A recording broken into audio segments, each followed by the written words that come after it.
This is a follow-on vid from 2030, A European World. Who will be top dog? Well, the United States has several problems before this can happen. First of all, there may be a strategic move by the United States to preserve its dollar. Although in the media this has been suggested as a globalization move, which I disagree with for a fundamental reason that if there was a North American Union, Canada and Mexico would be joining America, not the other way around. Or there would be some supranational organisation to like NAFTA, which has existed since the 1990s, I believe, which will organise it. Now, Americans don't like being told what to do, and my friend Pieman on YouTube said this in his vid, and so this is sort of like a video response to him.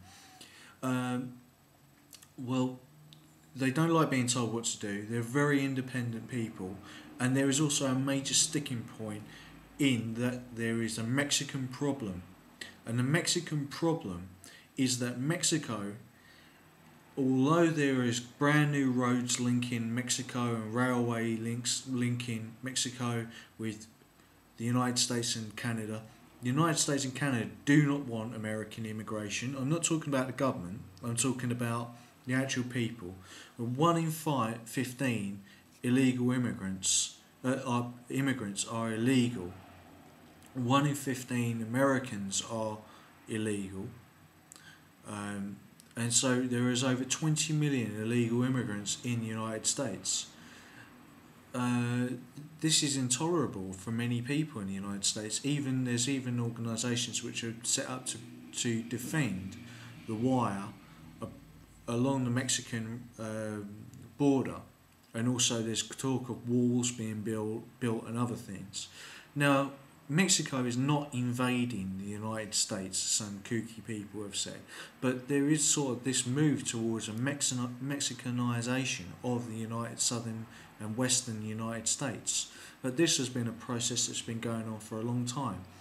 Texas originally was going to reach the Pacific Ocean, and that was an Angloization of Mexico, northern Mexico, and so now this process is being reversed. Will it reverse back to a parity between the English-speaking people in the north and the Spanish-speaking people in the south, who are mostly of Mayan descent in the west of Mexico, and it runs along a line almost.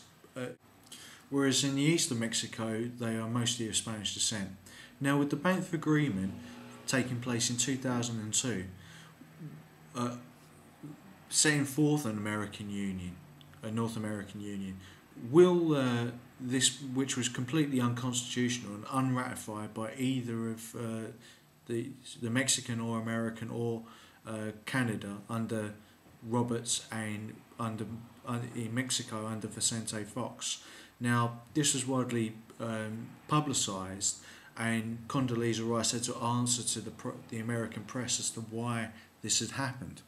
But these movements towards a more globalised world were taking place for good economic and strategic reasons, although I am against them because they were done in an underhand and illegal way. But the Americans may be trying to do this ultra-nationalist thing of trying to preserve their dollar through an Amero. It would thus function exactly like the Petro-Dollar, which would be a bad thing because it'd still be giving money to the Saudi and Bin Laden crime families who did 9/11. And so thus America is funding its own destruction still. Why is the crazy Federal Reserve System continuing to do this? It makes no sense at all, other than to export America's inflation into the oil markets and thus create the system where by other people, by importing by importing Arab oil through American dollars, are importing America's inflation into their systems, which is probably why the Europeans are paying for America's debt.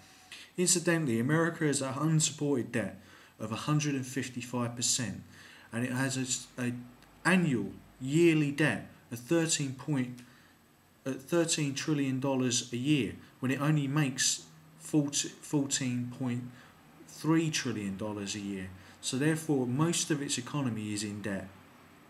Whereas the European Union makes 18.4 trillion euros. Now the euro is worth more than the dollar, as I said in Top Dog 2030, who will a European world. Now with the European demographic for people of Roman, Nordic and Celtic descent in the United States and in Europe bouncing back since 2002, will there be an immigration of Americans to the south and thus balance out the immigration that's happened over the last 20 years since the 1990s and late 1980s from Mexico?